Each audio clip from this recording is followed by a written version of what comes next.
It's you and me, no place I'd rather be. Ding dong, hello, let's make this house a home. Welcome to Spencer and Sarah's house. Hello. Hey, how are Hey. you? I'm good. I'm loving my haircut. I'm loving my new nails. And life is pretty stable and good right now. Hell yeah, love to hear Knock on wood. it. Breathe and thank you, universe. How are you? I'm okay. I've had wanting to get a haircut on my mind, so I will be getting one soon, which will be nice. But I don't know when. What are you gonna Um, do? I want to keep it. I think I'm still enjoying growing my hair out, but I want to keep the same style I've been doing of like it's very K-poppy, but like just like the shag, like the wolf shag. But I want like to have more layers. There was once a shot of Jimin from BTS, and like his hair was like around this length, and he had it with like a lot of layers, and I went, "That's the next level that I'm going for." Hell yeah. I'm actually doing a shag mullety thing as well here with my Hell layers. yeah. We can match. Yay! It's a fun vibe. I just like feeling like my hair can just like look crazy and it's great. Yes. That's what I like too. It just does its thing, and no matter what, it looks great. Yeah, it's on purpose. Yeah. Exactly. Yeah. All right. What are we doing? We've got a bring your own topic today. I'm so excited. I Me can't too. wait. I can't wait. I seriously feel like this will be my best one yet. Because I use a lot of memes also, but they were like Nice. of like they make sense with the slide too. So I was just like, I'm so funny. Can't wait to share this with Sarah. Oh, I can't wait. Yay. I'm very excited as well. You going first? Check out Yes. Yes, please. mine. Okay. I'm not looking. I'm not looking. And Ah, I wonder what it'll be. I don't even have a guess. I seriously don't even have a guess. Do you want to take a guess? God. Oh no. Oh no. You can open your eyes. Open them? Yeah. Today, today, I'm going. We're talking about the history behind Bon Appetit, Your Majesty. I have this on my list. Oh my god. I'm gonna have all the historical context. I'm literally Yes. having a new fork moment right now. I'm so happy because I was really excited to share this with you because I just finished this past week. It was crazy, and I had no context. I was like, I don't know. I don't know what this is about, but I'm gonna go along with it, and never like looked up the history. And then after it finished, I was like, I wonder how much it parallels with the show and what history was. So we're gonna find out today. This is gonna Uh, send me to another dimension. It's I love when you this. watch this, I think having this context is gonna like elevate the show so much. Like I was like, oh, this makes it so much better. Um, Oh, okay, Sarah, I love you. I love you too. I'm so excited. Okay, Okay, sorry. first a caveat. I'm only just starting to learn Korean history, so I'm trying my best to make sure everything was correct. But I don't know. But I'm doing my best. And also, I'm working on my Hangul pronunciation, which might not always be right either. But I'm working on it, and I just wanted to give it an attempt for this Hell yeah. presentation as well. For Good for putting you, together all Sarah. my interests. Thank you. Starting off, what is Bon Appetit, Your Majesty? And this will be a spoiler-free presentation. No spoilers. This is just the context of the show from the beginning. This is a fantasy romance K-drama about a woman who's a chef from the present and ends up time traveling to the Chosen era and having to cook for the king. I love the like showing of the like she's in the past by having no Wi-Fi signal. Yes. Yeah. It's so good. Hell yeah. Yes. I'm trying to remember if there was anything else I needed to say about this part. No, this is. We're just gonna look at no spoilers. We're just looking at like the historical side of what this show touches on.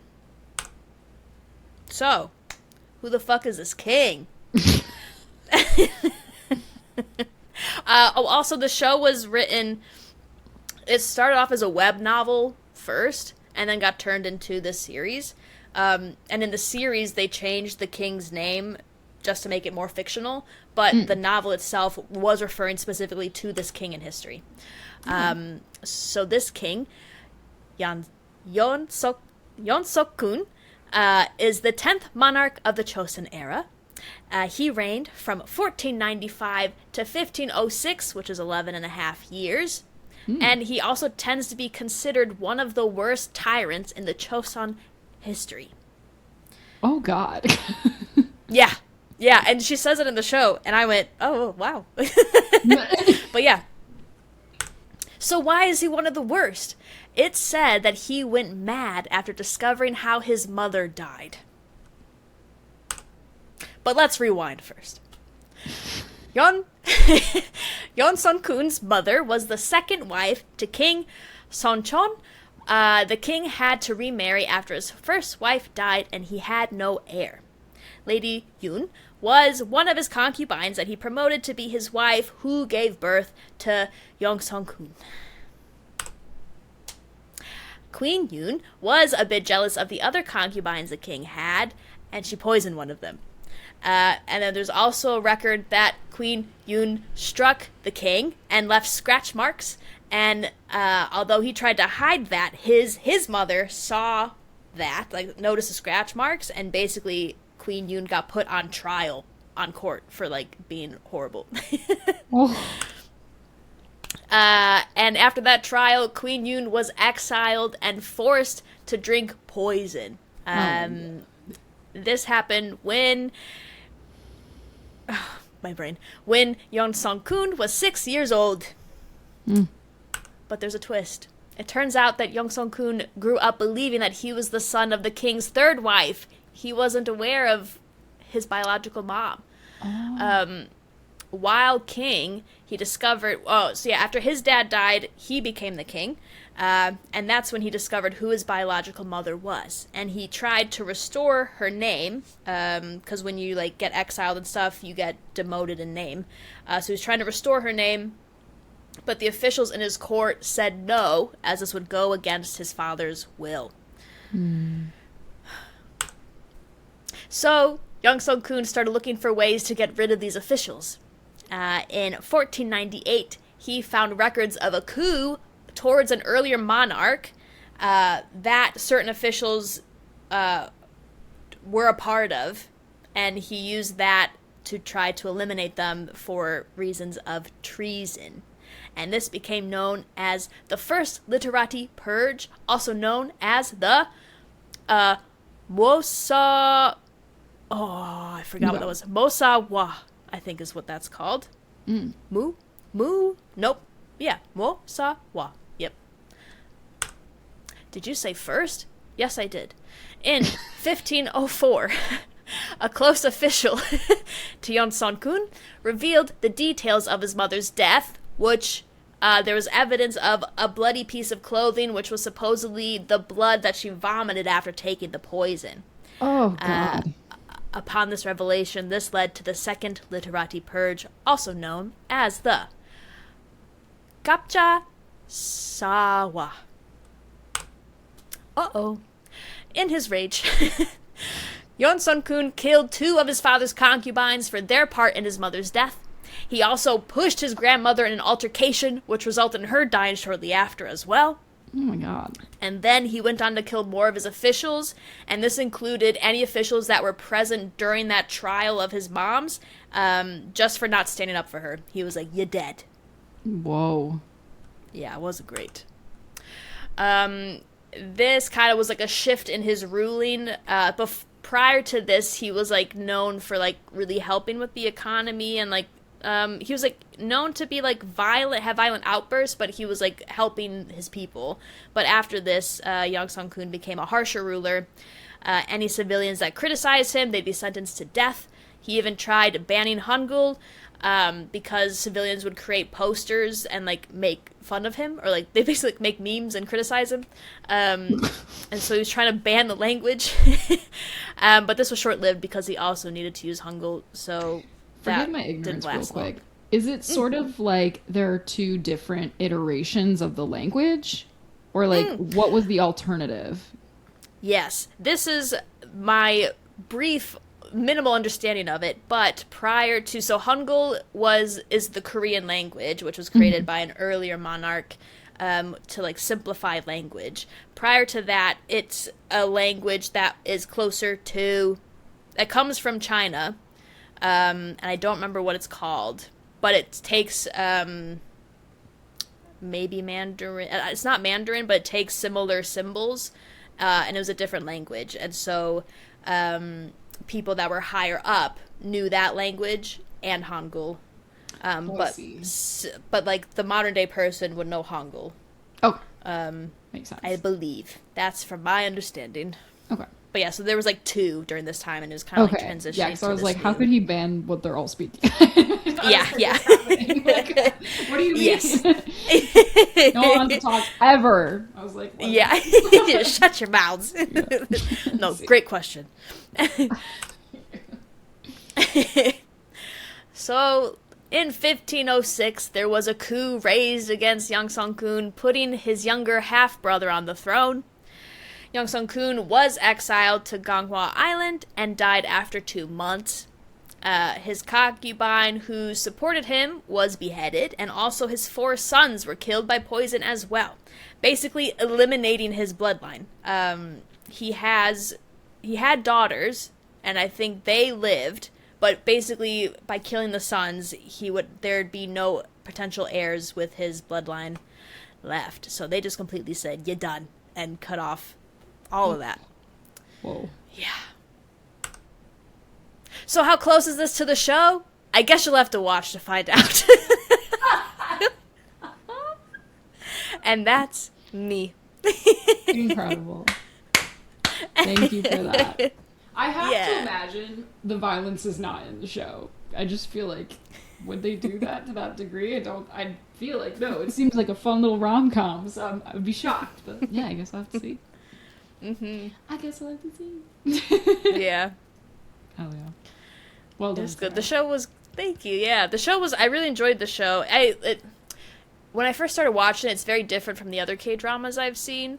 Where, like, just the choices they make and, like, the style is so... Like, I was like, this could be an anime. Like, it was just... Every, like, 5 minutes I was going, what are we doing? I'd be like, what's happening right now? But it was enjoyable. It wasn't bad or anything. I was just like, it's just very different from my K-drama vibe. So I was like, what's going on? But it was very fun. Yeah, and then the final episode really caught me off guard. And I was like, it was wild. But I will say no more until you watch it. Okay. Well, thank you for this. I'm so excited. I have to have the context now. Oh my god. It's gonna elevate it. And sad and just a lot. Crazy story. I was also fascinated by like just looking this up, and like I was like kind of digging into further history of like understand what the Chosun era was, and I was like the amount of records that they have of like just everything and everyone is wild. They had a whole just on Wikipedia, but like they had a whole list of like all of the people, not all probably, but like a good chunk of people that were his concubines, and then the kids that were had from them, and like all of this stuff. And I was like, the record keeping was crazy. I was like, we could never. Yeah, that's wild. Oh. Yeah, it was really cool. Well, very good. Yeah, good presentation. Hell yeah. Thanks. That was fun. Yes. All right. Spencer and Sarah's House can be listened to on all podcast streaming platforms as well as watched on YouTube. You can find Spencer and Sarah on Instagram and TikTok at @SASHousePod, S-A-S Housepod. For bonus content like our Book Corner episodes, you can join our Patreon at patreon.com/SASHousepod. Thanks for listening and supporting us. Now back to the episode. Close your eyes. Oh, yes. Here I go. I'm so excited. Screen. My one thing to share. Here we go. Share this one. I share screen. I love.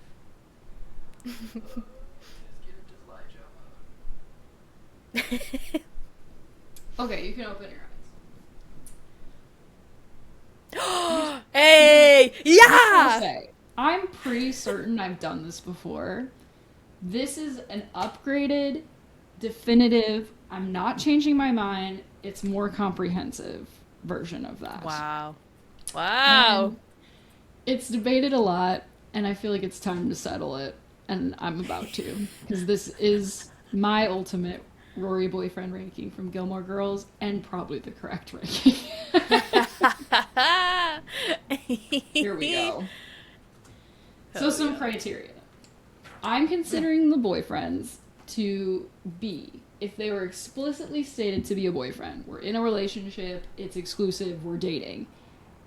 And if they appeared in more than one episode, / they are mentioned frequently in other episodes, even if they don't appear on screen. So, we're not having any of the Grahams, none of the Trevors, no unnamed pool guy, and I'm sorry, no Tristan. They never fucking dated. I'm sorry. It doesn't count. I know there are people who are like, throw Tristan in there.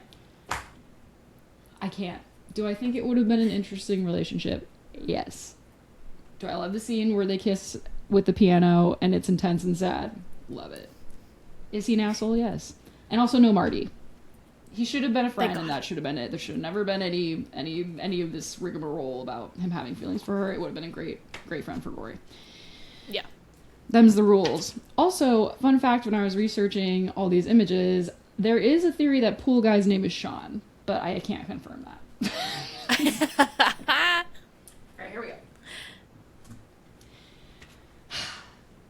The worst boyfriend, number 7. Bottom of the barrel, I can't even speak, I'm so mad, is affair Dean into post-affair Dean. There he is. Yes. I feel like an idiot, because you are. What the actual fuck was happening? Like, why did this happen? It didn't need to be. I didn't need them back together. It was messy, it was bad, I hated it. It felt a little bit like character assassination for both of them. It was bad. It was bad. I feel like there was a lot of talk with Dean of, like, holding Rory back, right? Like, Rory's gonna be special. She's gonna go to this big, fancy school, blah, blah. And he was like, I will never be in the way of that. And she was always, like, encouraging him, like, you should go to college. It's gonna be great, right? This was them actually holding each other back, like, stopping their personal growth, doing bad things that, like, maybe you'll learn from in the moment, but, like, they were just stagnant and stuck in this relationship. It was, like, so bad for them. And it's not one of those, like, I can make him better moments, or he can make me better. It was, let's make each other worse. So, it was bad. It was terrible. I hated it. We didn't fucking need it. Sorry to this man. Actually, no, I'm not. It was terrible. Get out of here. He should be sorry to us. Yeah. Number 6. I don't need this relationship, but it's fine. We got Paul. He was patient. Oh. He was with Rory for 2 years, and, like, she was jetting around the world, and he was like, whatever, I'll see you when I see you, right? Patient, lovely man. I didn't get why they were together. They didn't really have any chemistry for, like, the times we saw him. It just didn't seem like a good fit.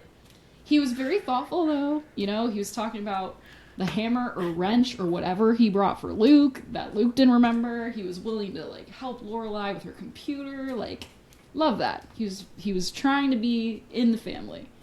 He's just fucking forgettable AF. They did, like, if you go a whole 2 years dating and the family doesn't remember your name, you need to cut and run. This is not happening. So, can I ask? Yeah. He's in the later one, right? Year in Life. Yes, indeed. Yep. I forgot that he has an appearance. Like,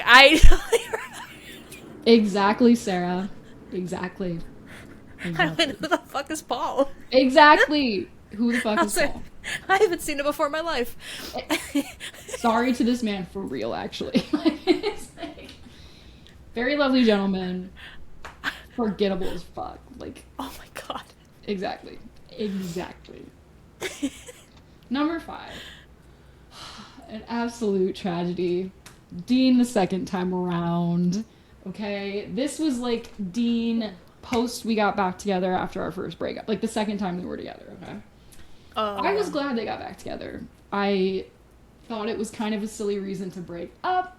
it was intense and sad, and they weren't speaking to each other. And so then when they worked their issues out, I was like, great, this is one of those intense, sad moments, but you'll grow from it. So I was glad for it.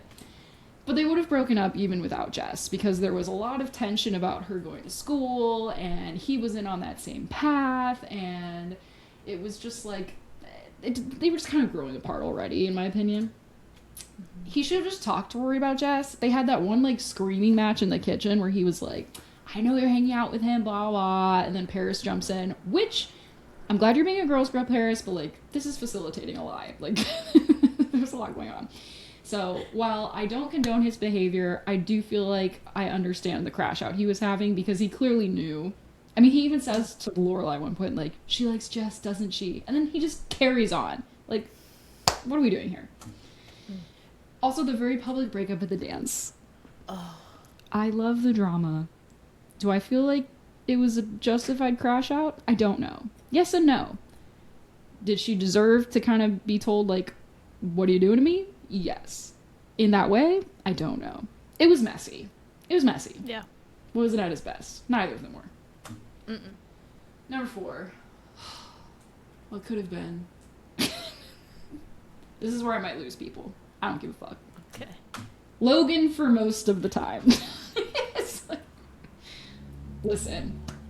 He was her Christopher. The arc makes sense, right? Of Lorelai didn't want this world. She was running away from it. Rory wants both. She wants the world she has with Lorelai, and she likes the world she has with Richard and Emily. And she, I think, was like wanting that world while carving out her independence, and Logan was the same way.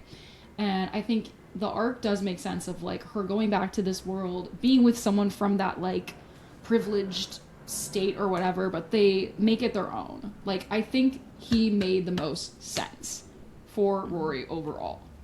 However, he loves to be like, I push you, like, you need to get out of your comfort zone. But he didn't push her to go back to fucking Yale. Like, get out of here. He has that little, like, oh, well, you love school. I give you 2 months. And I'm like, then why didn't you do anything about it? Like, you know that this isn't her. And, like, you're just facilitating this crash out.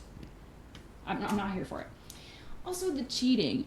Cheating with him while he's engaged, cheating from him because he told everyone they were broken up, and like then he's fucking with other people but doesn't tell Rory. And that whole line at the apartment where it's like, don't you believe, like, in my mind I wasn't cheating? I'm gonna end you. And then the kissing of Jess to get back at him, eye roll. Mess. They brought out really weird jealousy and just like emotional hurt out in each other. I do feel, though, that the effort to apologize and get her back was kind of nice, though. And I think it got better. But, oh my god, was it rough for most of the time, in my opinion. Number 3. Tears in my eyes. Dean the first time around.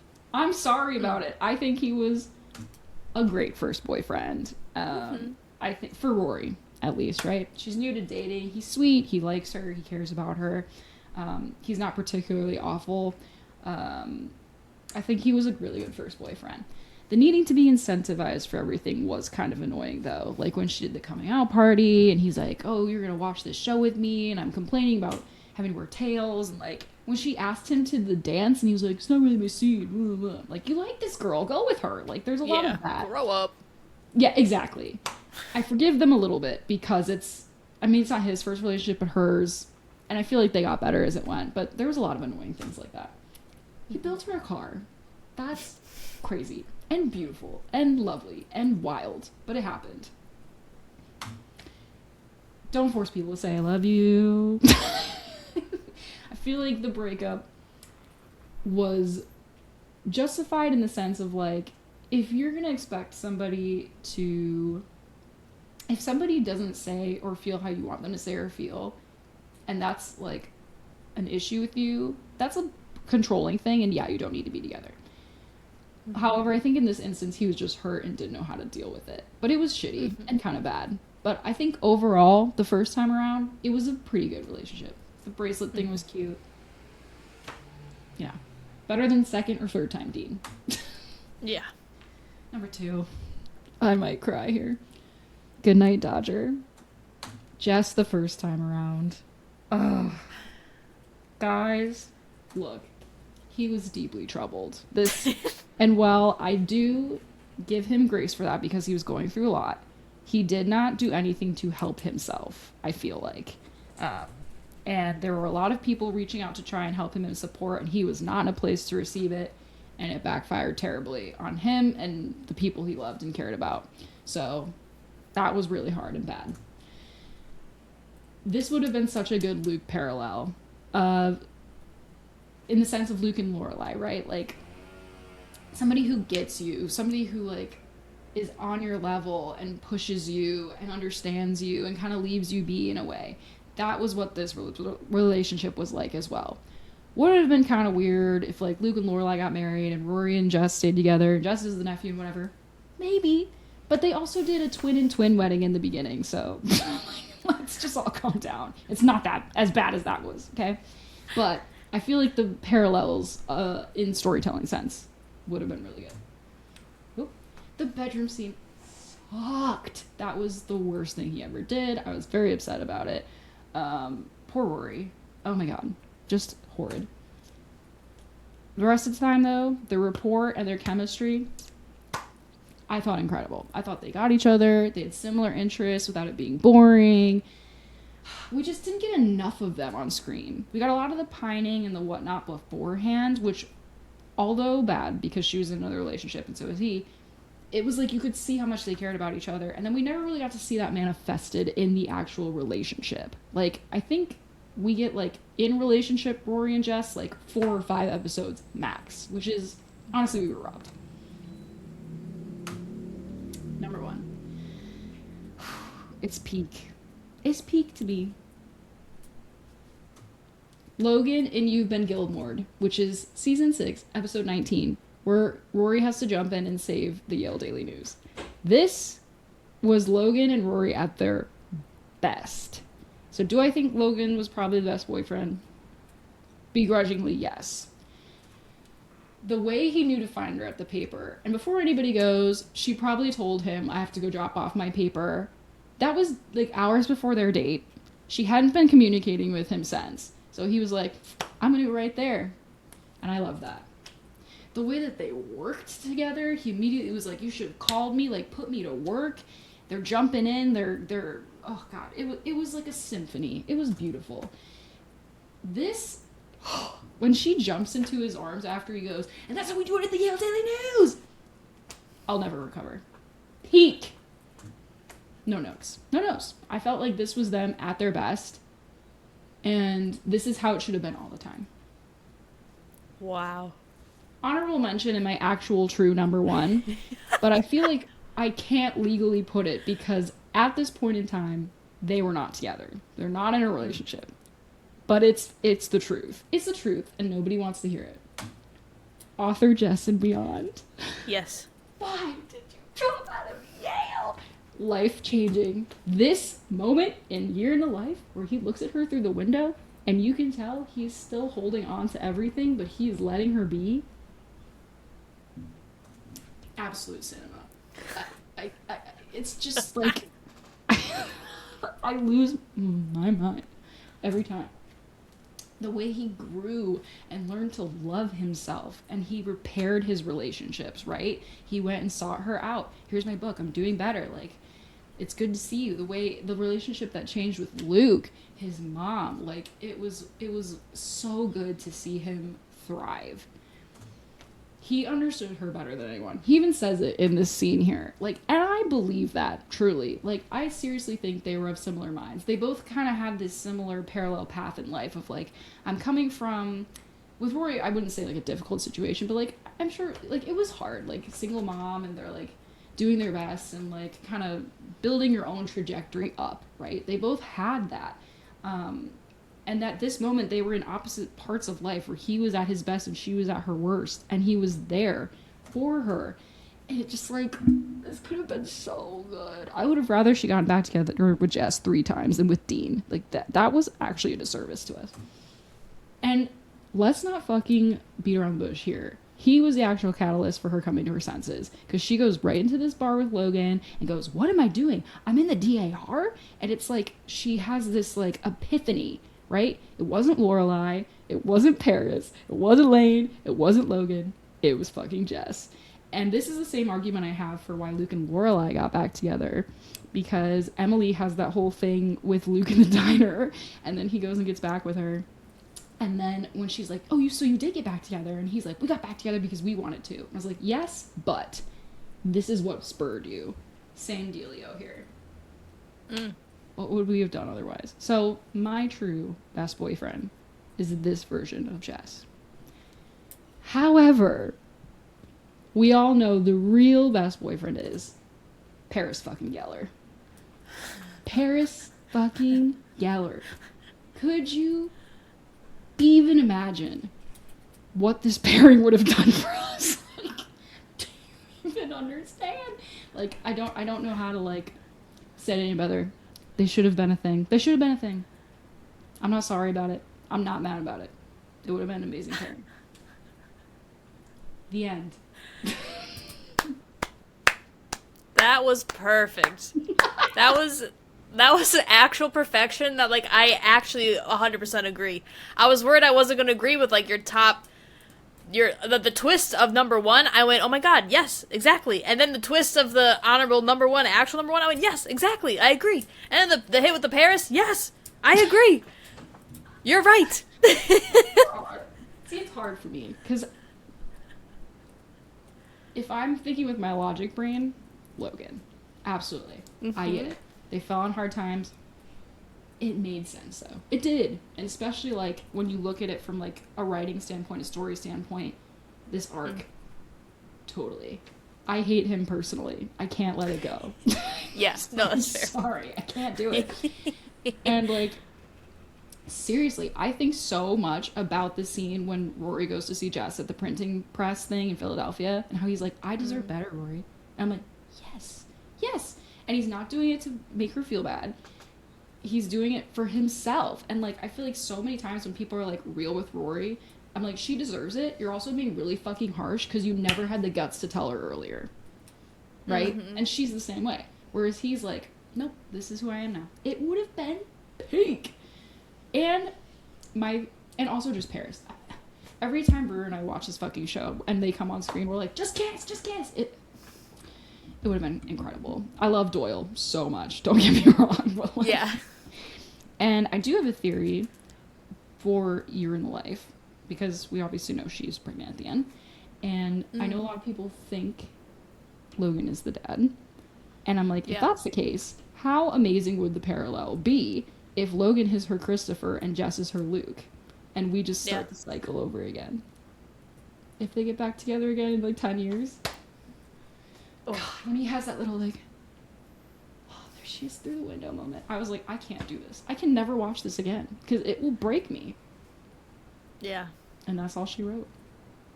That was awesome. Thank you. That was perfect. I wasn't sure if you'd let me get away with the moments in time versions of that. But you know what? Like, it's funny that I'm about to say this. Matt Kritschke, is that how you say his last name? The guy who plays it. Yeah. They once interviewed all three of them. Were like, oh, what team are you?